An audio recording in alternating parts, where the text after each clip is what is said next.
एक प्रसाद बनाया जाए दृष्टि से, दृष्टि डाल दी प्रसाद बन गया। एक चीज बनाया जाता है छूने से, हाथ से छू दिया प्रसाद बन गया। एक प्रसाद बनाया जैसे तवज्जो से, विशेष रूप से दृष्टि डाल के, जैसे संतान के लिए जब बनवाते हैं फल पढ़ के देते हैं वो तवज्जो से। और चौथी चीज है मैंने जो बताया कि यहाँ रखो प्रसाद, तुम्हारा रखते ही बन गया। दोनों काम हो गए, दृष्टि भी और इस पे भी। इसको रखते ही जब तक हम यहाँ बैठे रहते हैं तब तक इसमें वो शक्ति रहती है। जिस तरह दफ्तर में कोई बाबू कलरक अफसर बैठा हो और तुम्हें कोई काम हो तो काम जब होगा ना वो अफसर बैठा होगा, और जब वो अफसर उठ के चला जाएगा काम कौन करेगा? नहीं करता ना, वो टेबल मेज वहीं होती हैं। तो इसलिए ये भी ना सोचा करो कि प्रसाद लेके आओ, ये और तो जानते नहीं प्रसाद का महत्व, देखा देखी करते हैं। नहीं तो शब्द, स्पर्श, रूप, रस और गंध, ये 5 ऐसी चीजें हैं जो हम अपने भलाई के लिए, अपने लाभ के लिए उनका पूरा फायदा उठा सकते हैं। शब्द कहते हैं बोलने को, स्पर्श कहते हैं छूने को। शब्द गुरु जो आपको सुनाता है उसको गौर से सुनो। वो क्या पता किस ढंग से, कभी जो है बहुत सीरियस होके कोई बात बताई जाती है, कभी कई बार मजाक में ही बहुत बड़ी बात कह देते हैं। लेकिन जो समझवान होते हैं वो उस बात को समझ जाते हैं।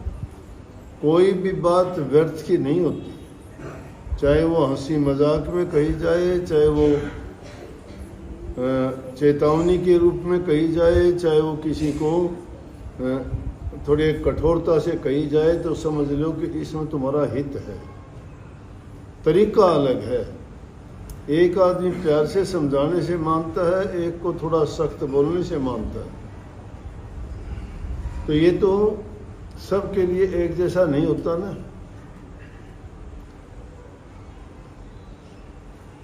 दूसरी स्पर्श है, इसीलिए क्या करते हैं, गुरु के चरण स्पर्श करते हैं। हाँ, गुरु भी शिष्य का मस्तिष्क स्पर्श करता है, आशीर्वाद देता है। माँ बाप भी छोटे बच्चों का, जब छोटे बच्चे चोट लगी सिर पुचकारोगे, बस बस कोई बात क्या नहीं, सिर क्यों पुचकारते हो और कहीं से नहीं पुचकारते। इंसान के हाथों से, पैरों से उसकी जो जैसी उसके अंदर एनर्जी है वो उसी प्रकार के परमाणु छोड़ती रहती है। आग में गर्मी कहाँ से आ गई? आग के नज़दीक जाओगे तो गर्म लगता है, क्योंकि आग अपनी ऊष्मा छोड़ती है। पानी के पास जाओगे ठंडक कहाँ से आ गई? पानी के अंदर जो गुण है ठंडक का वो उसको छोड़ता रहता है। समझ गए ना? हर इंसान में जैसा इंसान होता है उसमें भी जैसे उसके ख्यालात, विचार, तासीर होती है, वो वैसे ही गुण छोड़ता है।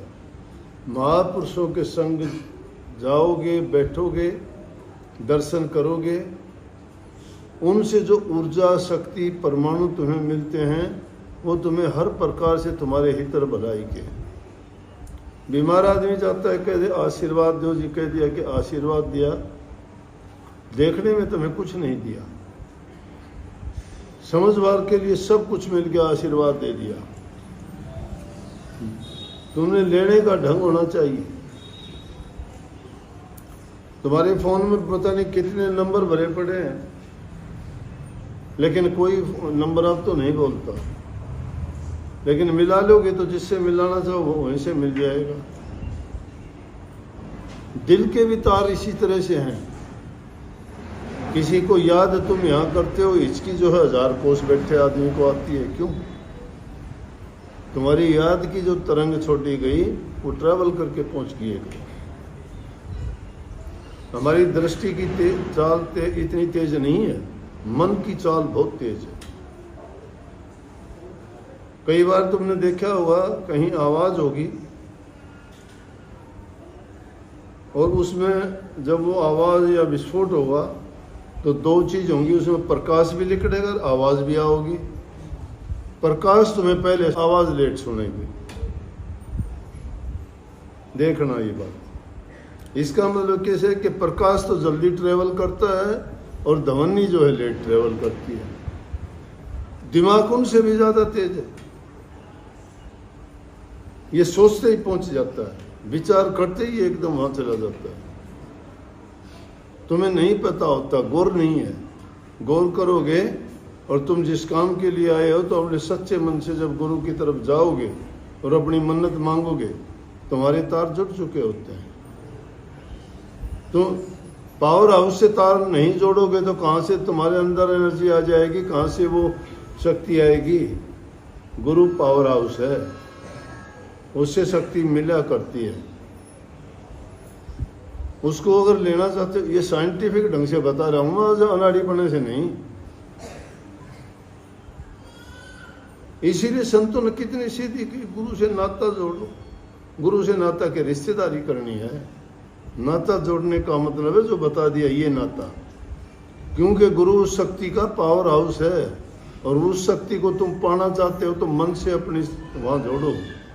और वो नाता प्रेम का होगा, विश्वास का होगा, श्रद्धा का होगा, यकीन का होगा। जिन लोगों की श्रद्धा होती है वो पा लेते हैं, लेकिन जिनके दुष्ट विचार होते हैं वो अपना होया हुआ है बर्बाद कर लेते हैं।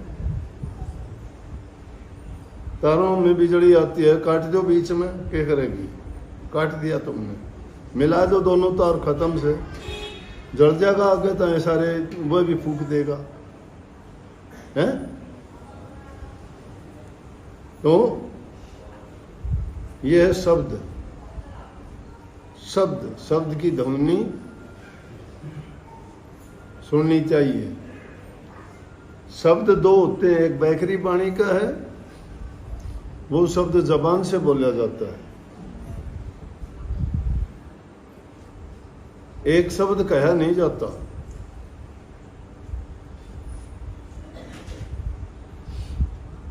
एक शब्द सुखरास है, एक शब्द दुखरास, एक शब्द बंधन कटर, एक शब्द गले फांस। शब्द एक ऐसा है जो इंसान को बंधनों में बांध देता है, एक ऐसा है बंधनों को खोल देता है।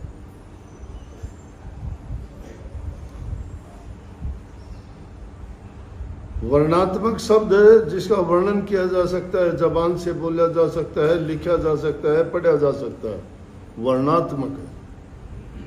लेकिन यहां शब्द की जो बात है वो ध्वनात्मक शब्द की बात है। ध्वनात्मक शब्द ना पढ़ा जाता, ना लिखा जाता, ना बोला जाता, वो बोला नहीं जाता। मैं तुम्हारी तरफ देखता हूं, बिना बोले मैंने कठोर दृष्टि से देख दिया, कौन सा शब्द बोल दिया मैंने? डर गए तुम। बिना बोले मेरे चेहरे पे मुस्कान आई, बोला नहीं, कौन सा शब्द बोल दिया? सिंबॉलिक है ये, वो सिंबल है उसके, खुशी के, नफरत के, पहचान है वो। लेकिन उसी शब्द के अंश हमारे अंदर है, वो धुनात्मक शब्द, उसकी धुन है, वो हमेशा चलता रहता है। वो बड़े ऊंचे दर्जे की आध्यात्मिक बात है। शब्द हो गया, स्पर्श हो गया, रूप। गुरु का दर्श करना चाहिए। दर्शन करने से क्या मिलता है? जैसे कि दर्शन करोगे, जो उसमें गुण होगा उन गुणों का संचार आप में हो जाएगा। दुष्ट आदमी का चिंतन करने से, विचार करने से, उसको देखने से उसका कर्म याद आएगा, और जैसा उसका कर्म याद आएगा वो हमारे मानस पटल पर लिखा जाएगा, दिमाग में अंकित हो जाएगा वो। ऐसा सुरक्षित हो जाएगा। अच्छी बात नहीं होती वो जरूर हो जाएगा, कभी नहीं भूल पाओगे उसको। कोई तुमने बुरी घटना देख ली, तुम्हारी स्मृति में बनी रहती है, भूलते नहीं है। कहोगे फलाना जगह मैंने ये हालत देखी थी। और कितनी घटनाएं रोजाना होती हैं। तो इसलिए हमें जो चीज़ देखते हैं उनके बिना मतलब की चीज़ को देख के उसके लिए हमें ऐसा चिंतन और विचार नहीं पैदा करना चाहिए। अच्छी चीज़ के दर्शन करो, किसी इंसान की बुराई ना ढूंढो, दृष्टि में दोष ना आने दो। दृष्टि का दोष है बुराई को देखना, बुरी चीज़ों पर ख्याल मत करो, अच्छी चीज़ देखो। अगर बुरी चीज़ ये कमरा है, इसमें अगर 10 शराबियाँ भर देते तो क्या होता है? बोलो क्या होता? बताइए क्या होता? हुड़दंग करते कि नहीं करते? अब आप 300 बैठे हो, आप नहीं कर रहे कुछ भी। आप में उनमें फ़र्क है। उनकी तासीर वही थी आपकी नेक अच्छी दृष्टि वाले आदमी, और उनको जो देखेगा उनके दृष्टि में दोष आ जाएगा। इसलिए कि बुरी चीज़ को ना देखो। अगर बुरी चीज़ देखनी शुरू कर दी तो तुम्हारी दृष्टि दूषित हो जाएगी। दूषित दृष्टि होगी तो अच्छी सोच नहीं रहेगी। दृष्टि को अच्छा बनाने के लिए अच्छी चीज़ों को देखो, मन में अच्छा चिंतन होगा, अच्छे गुण आएंगे, मन में शांति रहेगी और बेचैनी कम हो जाएगी। अब काफ़ी लोग तो मैं ऐसे बता दूं, बीमार कोई होगा वो अपने आप अपनी छाती पकड़ लेंगे, क्या हाँ ये तो मेरे को भी होता है।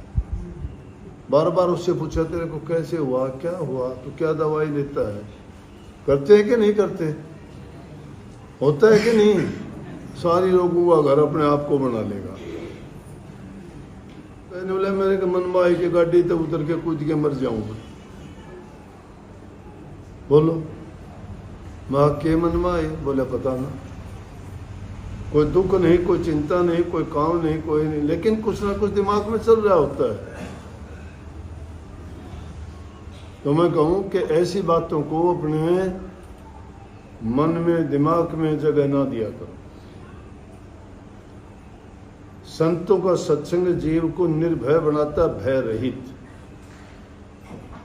उनको संतुष्टि देता है कि जो मिलता है उसमें संतोष रखो। सेवा की भावना बताता है कि तुम्हारे से जो जिस प्रकार का शरीर से बनता है वो काम करो, खाली मत बैठो। खाली मन शैतान का घर है। जो खाली बैठेगा उसका दिमाग शैतानी आएंगी, उसके दिमाग में शैतानी सूझेंगी, वो शैतान हो जाएगा। खाली ना बैठे, इसको लगाए रखो किसी न किसी चीज में। सन 1971 में मैं मथुरा चला गया। गोवर्धन पर्वत के लोग परिक्रमा देने लगे। आज तो वहाँ और कुछ हो गया। उस 71 में तो कितने 50 साल हो गए, 50, 52-53 साल हो गए। जब वहाँ सिर्फ पहाड़ी के नीचे छोटी छोटी कंकर पड़ी थी, रास्ता भी नहीं था। 14 किलोमीटर का एरिया उसकी परिक्रमा किया करते गोवर्धन पर्वत की। मेरे भी साथी अध्यापक थे, वो जान लगे कोई भी बात हो वो क्या कर रहे, भैया गिरिराज महाराज की मैं परिक्रमा करके आऊँगा, मेरा यो काम हो जाए गिरिराज महाराज की परिक्रमा। बोला भाई गिरिराज महाराज की, हम तो आड़ू आदमी बिल्कुल देहाती, हमने कोई पता ही नहीं है। वहाँ के आदमी कोई भी आसपास के, मथुरा के आसपास के आदमी, क्योंकि वहाँ कृष्ण जी घूमने फिरे, वो परमाणु अब भी मौजूद है। लोगों की अब भी भावना वही है। वहाँ रास लीला, कृष्ण लीला, अब भी उनकी कहानी उनको जिंदा रखे हुए हैं। जने जने के जबान पर है उनकी महिमा, कीर्ति गाते हैं लोग। मुझे नहीं पता, कभी सोचे ही नहीं थी ये बात। बोले अरे चले ना, तुम भी चलेगा वो ना चले। वहाँ मेरे मन में तो कुछ है को नहीं, यूँ देखने चल पड़ूंगा।